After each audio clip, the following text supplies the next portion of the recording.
a star tonight. Intergalactic light so bright. Dakota show so out of sight. Blast off now, take flight.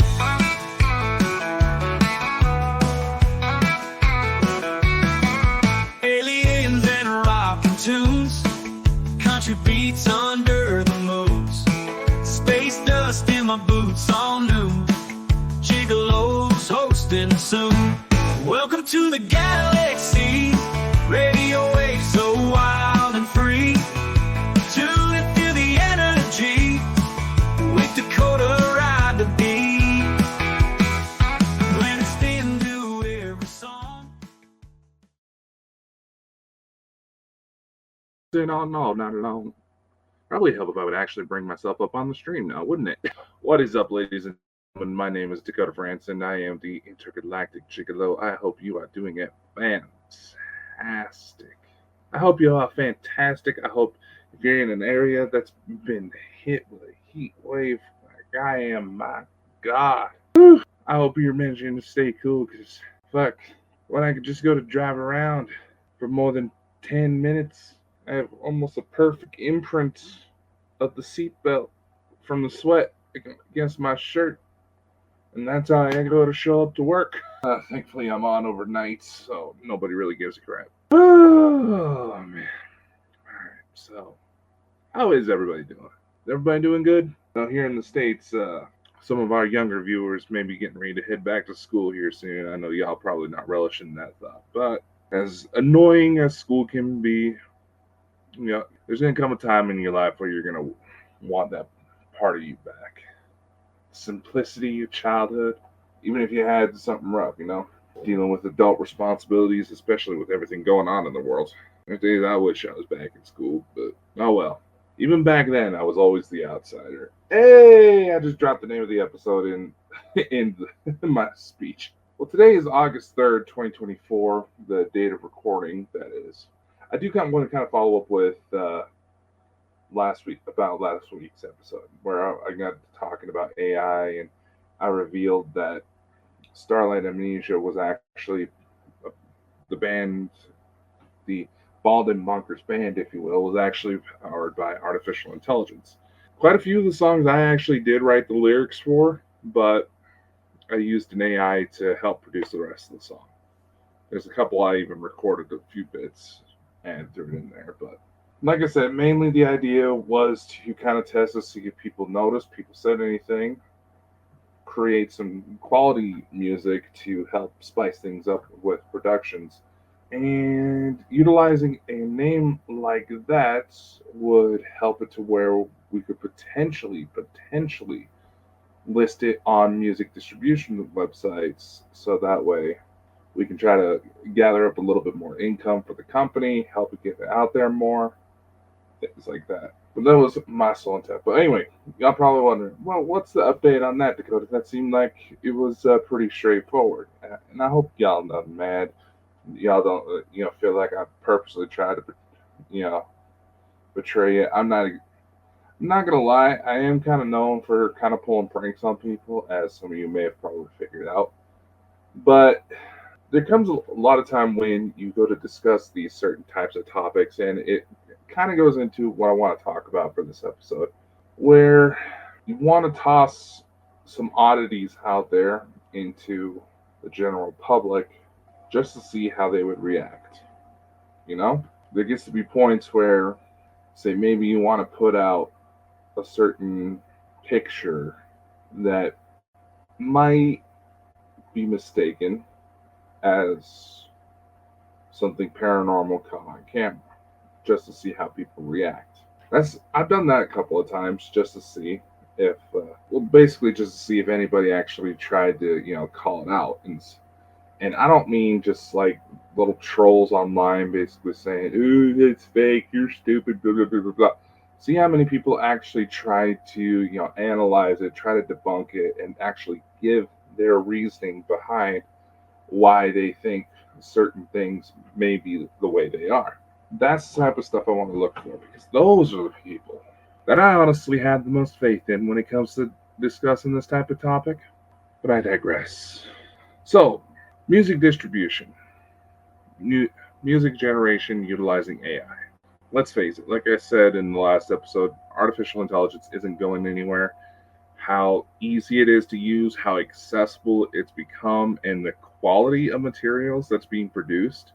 Hell, you can probably figure from the even just the thumbnail that's attached to this video that was generated purely by AI. And it produces an interesting, a unique kind of look, right? It gives it a better quality. Plus, in my defense, if you say are doing an interview and you have a specific type of guest, if you design things to where it kind of fits with, you know, the guest, it kind of fits their vibe, showcases off some of their work, going that extra mile to make them feel welcome goes a long way. And, I understand the reasoning behind it. It's for ease, so you can just swap things out and go about your day and keep up with production. But some of the templates that are used, to me, to an extent, to me, that feels kind of lazy. But anyway, back to what I was saying in regards to the music. The website I use, I actually linked in the description of the last episode. It's called Suno. You can check it out. I'm not doing it's not any affiliate deal of me mentioning it. I just don't like the gatekeep. If I, when it comes to these types of situations, if I find something that, works, that makes things look good, produces quality material, is relatively low cost, and I feel could potentially help people, I like to share it. And aside from this AI generation thing, I also do have a bit of an update for you all that I would like to share. And it's an exciting one. It's an exciting one. Some of you may have caught the official announcement video that I put out on the main YouTube channel, but I'm going to announce it here as well, so that way it hits all of our channels. But back to the music thing. I know I'm bouncing around a lot. Some of you may be aware, and I brought this up on the last episode, that these music generation websites, particularly the popular ones like Suno, are being sued by record labels for potential copyright infringement. How is this possible? Independent study groups, basically wanting to help promote the ethical use of artificial intelligence, tested these AI to try to see how they may have been trained. And based on their results, it was highly likely that, excuse me, something in my throat there. Oh, better hydrate, especially with this heat, man. My God. It's supposed to get up to like 103 degrees Fahrenheit here. For those of you internationally that use Celsius, I think it's 40 something degrees. I'm an American, we don't do that math very good. But anyway, Suno AI, this independent research group, determined that it was highly likely that copywritten material was used in the training of the AI itself. Suno hasn't released an official response. They said, yeah, we used just about every song we could find to train it, that we could find online.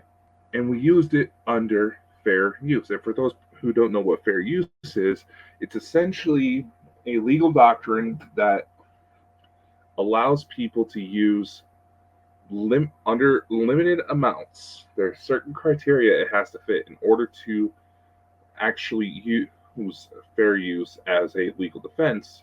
But it allows anyone to use limited amounts of copywritten material in unique ways for other productions. Usually, if it's an educational piece, if it's meant for schoolwork, there's a little bit more leniency there. Or if it's critical, it's kind of a critic review situation. But you can use it also in other materials, where, like how, say, you go onto YouTube and you find videos of people talking about how, say, well, Deadpool and Wolverine, that's still big in theaters right now.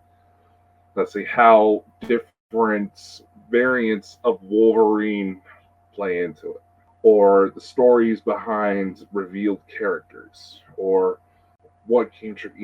Situations like that where people will likely use clips from the movie itself or the trailers or whatever they can get their hands on, basically.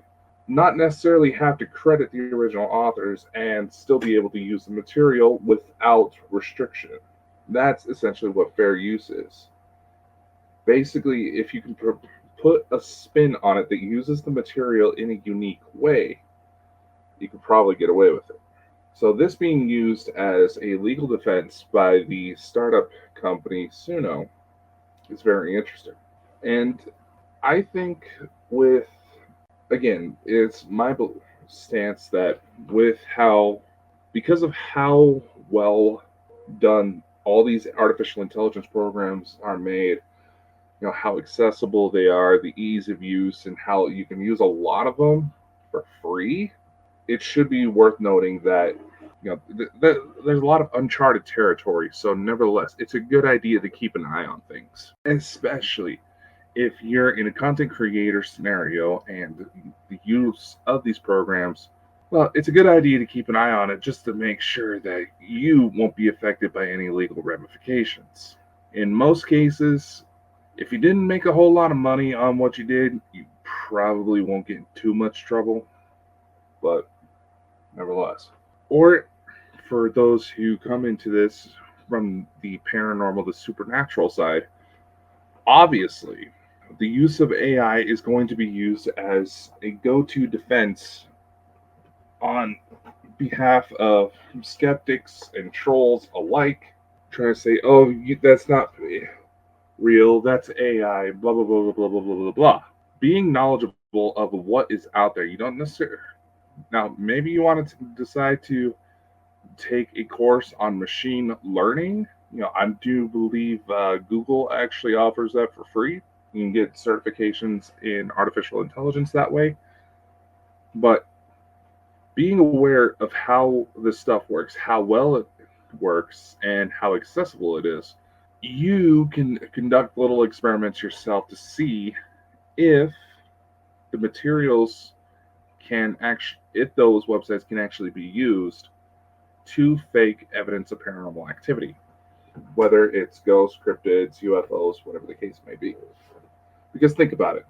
It's going to be very hard to utilize AI to fake a ghost. Now, you may be able to use the voice generation once to create fake EVPs or electronic voice phenomena. That would be fairly easy. But as far as telling an AI to create a ghost, chances are you're probably going to get one that looks one of those weird sheet ones.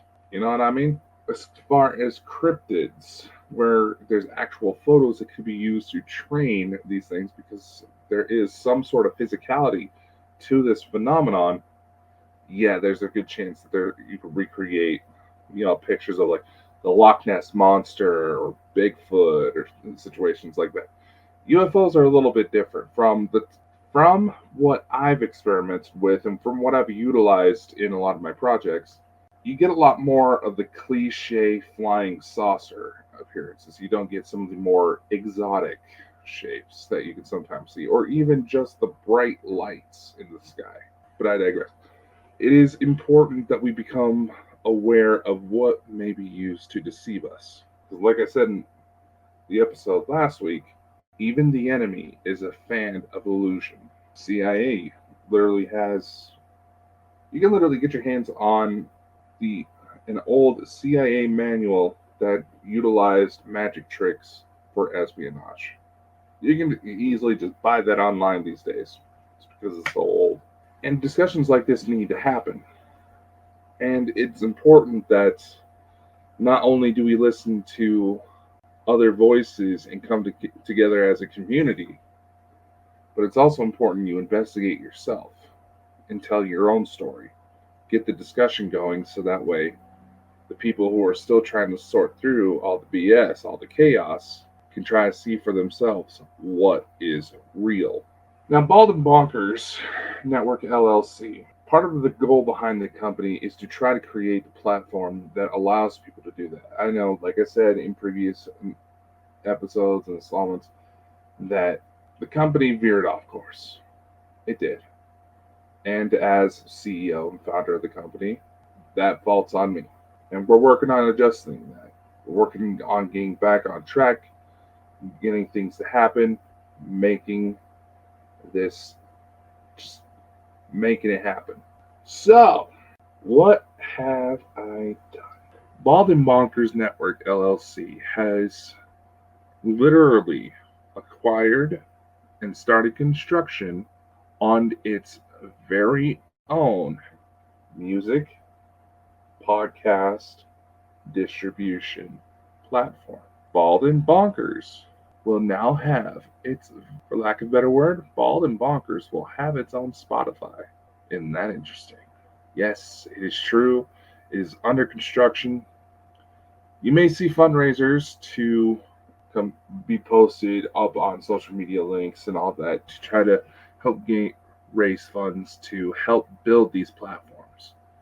Because not only do we have this, which is going to be called Bonkers Broadcasting Network, we're also going to have Bonkers TV Plus, our own video distribution platform, our own video streaming service.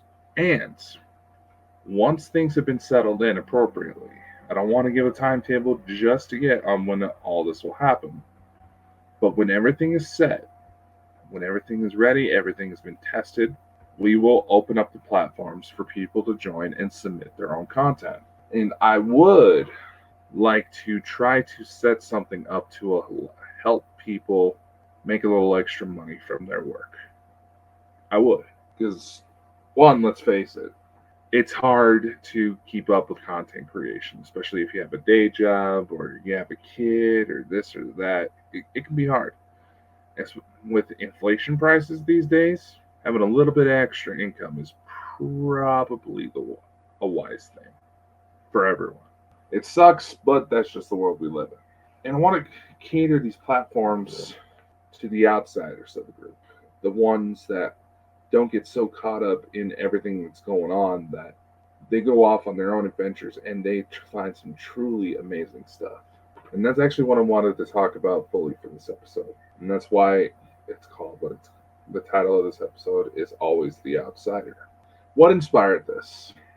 Well, as I was pushing out last week's episode of Intergalactic Gigolo onto all the streaming platforms, I had discovered on one of the Spotify locations that there was a comment left about on one of the episodes that I hadn't seen that apparently it's just been sitting there for about a year. Yeah, Dakota's kind of bad as far as trying to check up on everything, but I digress. And this individual is, if they're still listening, they're probably going to try to say, well, Dakota, you meant talking like this. Basically the comment was that this individual said that they liked the show, but felt that it had shifted more into focusing on retaliation against mean comments, again, being left by people they will probably never meet in person. And that a couple others had started to do the same thing. And they're right. That's what it started to evolve to. I'm not proud of it. But speaking from the content creator point of view, there's aspects of this where you put in, when you actually are putting yourself into these shoes, putting yourself out there, there's aspects of your mind, your body, your soul that come into play. And when people are in a position where they feel like taking things out on total random strangers, that can affect people more than they realize. And they think, oh, just because it's online, it doesn't matter. It's not going to hurt nobody. Yeah, it does. Because anybody who puts themselves out there, or at least any of the genuine people out there, and what I mean by that is the ones that, they're very heartfelt, they're very considerate of others, they're people you want to have around. There's a story behind what makes them that way. And more often than not, it can be hard to tell. Whatever that story may be. Maybe it's a situation they dealt with child abuse, or it's an exotic situation like mine where you're scared shitless because you were taken by, all you knew was that you're being taken by something that wasn't human. You went through something and you kind of get into this mentality that no one's going to understand, no one's going to listen, people are going to think you're crazy, yada, yada, yada. There's a lot of mental turmoil that's already going on. So when comments like that come up, to the person trying to tell the story, it can feel like that person, you're already walking along the edge and some asshole just came by to push you off. Throws you off balance. And obviously, in the heat of the moment, the reaction you feel, you're probably going to want to curse somebody out. These feelings, they're a natural reaction. They're not very high vibration or whatever term you want to use, but you know, if you're I'm walking along a cliff, just trying to enjoy the view, and some asshole just tries to push me, yeah, I'm going to be a little ticked. But I digress. A lot of these individuals have had their own hardships, and in many ways, the reason why they're always kind of considered the outsider, they don't really, they may be real nice, real sweet people, but they don't really interact with large groups often, is because dealing with those interactions can be mentally draining, especially if everybody's getting riled up. A quote I always use to kind of describe things, it's in relation to mob mentality, but it comes from Tommy Lee Jones' character in the first Men in Black movie. The person is smart. People are dumb, irrational animals. Whenever there's a mob mentality factor, people tend to get into this tribalistic notion and they go after anybody who does not fit in the criteria of what should be done. In a lot of ways, that's just not right. It's mentally draining, and if you don't catch yourself before you get, if you were to get involved but and don't end up catching yourself, you could end up destroying a lot. You can destroy relationships, you can destroy any work you've put into building something. Everyone's goes to gush about the fucking Kardashians, yet there's some major cataclysm going on in another part of the world that is given no attention because everybody wants to focus on the latest celebrity gossip. But for a lot of the part, people are getting better about spotting the BS. And you can tell that a lot of major elites are freaking out because they notice, hey, the dumb idiots, they're they're getting smarter. And while here's also another thing though. It should be considered proof of how much the outsiders are truly capable of accomplishing when a lot of the criteria for someone who can commit horrible, heinous atrocities against their fellow people. And I'm talking about the serial killers, the school shooters, the abusers, all that. People capable of doing some severe and heavy damage to others.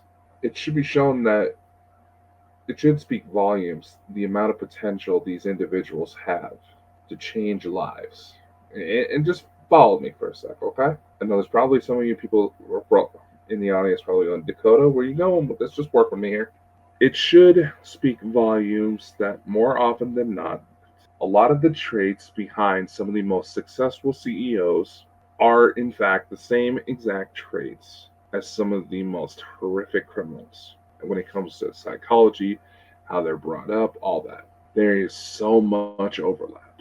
It should speak volumes about the potential the outsiders have because a lot of these people, because the way their brain works, they're trying to look for other outside sources of thrills that just don't work. They may not, they may, in fact, not fully understand why quote unquote normal people react to, say, like celebrities and things like that the way they do. And they go off because they want to do something else. They don't want to become obsessed with that. And they're the ones that often become some of the greatest artists, the best singers, the funniest comedians, whatever the situation may be. I bring this up because one thing that honestly disturbs me the most is how easy people get wrapped into the drama of the mob, the mob mentality. This is the basis for a lot of claims of certain groups being cult like because it is. This blind admiration, the following, the obsessive behavior, the worship of certain people because they were in an almost religious sort of way. This can foster some very dangerous behavior, and more often than not, the individuals that are at the center of the focus, they had nothing to do with it. It's people in the audience trying to find some source of identity, some validation to their own beliefs that twist the masses.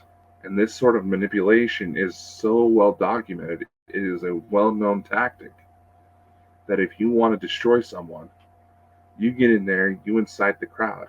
Now, you can tell who's obviously not part of a greater agenda, whether or not they actually do research and try to pick things apart. They just go off of whatever's said in the moments, trying to basically twist people. These tribalistic notions are the distraction. It's the oldest trick in the book: divide and conquer. And you don't even have to force the division.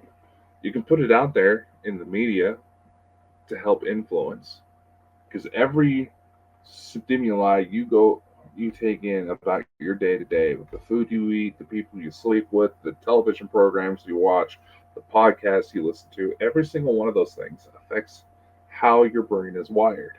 And it has been found that applying certain stimuli, applying certain electrical signals, certain frequencies can actually, how do I put this? It can actually trigger more accurate and desired outcomes, to where if the technology is developed enough, you can essentially control someone like you have that you have a remote control in your hand for that person. You can make them do whatever you want as easy as flipping channels on the television. And it is scary how easy that mentality comes up. And as far as usually why the outsiders aren't given much thought unless they do something major, is because they're such in the minority that they're not seen as a threat. But here's the thing, ladies and gentlemen, and it's something that I want to reiterate to people. It's a quote by Chadwick Boseman's character in Captain America Civil War. 2 people in the room can get more work done than 100. Then his father comes along saying, unless you're moving a piano. But still, the work of 2 can outweigh the work of 100. Easily. Focus. What is it you want in this life? Focus on it. Show your determination. Become just a little bit sociopathic about it. Because that's the underlying thing that a lot of the most successful CEOs, entrepreneurs, and some of the most dangerous serial killers have in common is sociopathic traits. And a lot of times when you're in these fields, you come across narcissists. Sociopathy is the only thing that trumps narcissism. It's the only thing that puts them in their place. Because the second a narcissist shows that they cannot manipulate you, they can't trigger an emotional response, they freak out, they shut down. And in a world that's being dominated by that sort of mentality, narcissists with huge egos taking advantage of the fact that they have influence over the lives of so many people, the sociopaths need to rise. The outsiders need to come together because they're the ones that often see the patterns. We cannot force the crowds to see. We can't force them to flip. We see a lot of people doing it. I had someone ask me the other day. They said, Dakota, you've had a lot of strange experiences. You've dealt with a lot of this stuff. How do you get people to listen to you, to believe you? I'm trying to tell my family about all this and that and blah, blah, blah, blah, blah. They had a situation going on, and they're trying to tell their families, and the families didn't believe them. And I said, the fact that you're forcing it is the problem. Your behavior right there is the problem. Because if someone's going to come around trying to literally shove something down your throat, chances are you're going to get a little pissed. You're going to be like, hey, what the fuck are you doing, man? People trying to force those interactions, trying to force the people to follow them, that triggers pushback. It triggers a defense mechanism. But if you're just out there telling your story, making things happen, regardless of the shit that gets thrown at you, and I mean the absolute fuckloads, that's what gets people to listen. That's what gets people to follow you. And sure, a little charm, a little charisma, maybe a sexy accent, can help along, but not being afraid to show who you are and showing it just because. Not for any goal, not for any reason, but showing who you are just because shines through and will help move the masses in ways like you will never imagine. And unfortunately, when the crowds become big enough, you will find those people that whose level of parasocial interaction skills gets to be at such a devotion, such a religious expert that you're probably going to be called out as a potential cult. Something I would honestly like to do for upcoming interviews of the Bald and Bonkers show is actually talk to a cult specialist, someone who deals in trying to break people from these cults, trying to rescue them, understand how they work and all that. I want to have that discussion because I think it should provide some valuable insights to everyone who tries to use that claim against potentially new age targets. Because again, like I said, you bring that information forward, you show that. It may seem kind of irritating at some point where if you're not able to provide physical evidence, you won't get a lot of people to back you, but that's just how the world works. You show how it's actually done, you can shut down a lot of people. Show that you are not going to be flipped easily, that you will do the work yourself, and you will be amazed at what comes through. And the people that stick by you through that, normally, they're the real ones you want to have around. Those are my thoughts for the day, ladies and gentlemen. I'll see you next time. My name is Dakota Franson, Intergalactic Gigolo. Be sure to follow all Bald and Bonkers related pages. You can find more information on the website baldandbonkers.net, which I really do need to get updated. To find out more information about Bonkers TV, how you can take part, the anthology Why We Are Supernatural is underway. It's currently being formatted in our systems and will be released soon. There's been a few updates with our printing partners, so we're kind of having to relearn a few things, but good things are coming, ladies and gentlemen. Once I get a good, schedule, get enough good recordings of Intergalactic Gigolo, we'll bring out a new Francis Files, and there will also be a scheduling form available on baldandbonkers.net for you to accept interviews for the Bald and Bonkers show. My name is Dakota Franson. I am the Intergalactic Gigolo. You're going to want to see what comes next.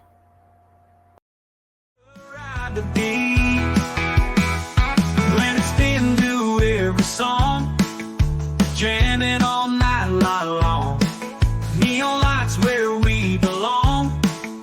Dance to cosmic throng. From the hills of Tennessee to the Milky Way and beyond. Turning lives and spirits free. Dakota's rocking on. Whoa, whoa.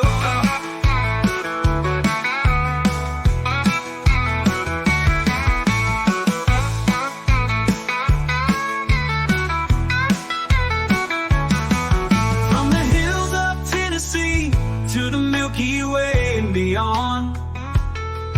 Turning lives and spirits free. Dakota.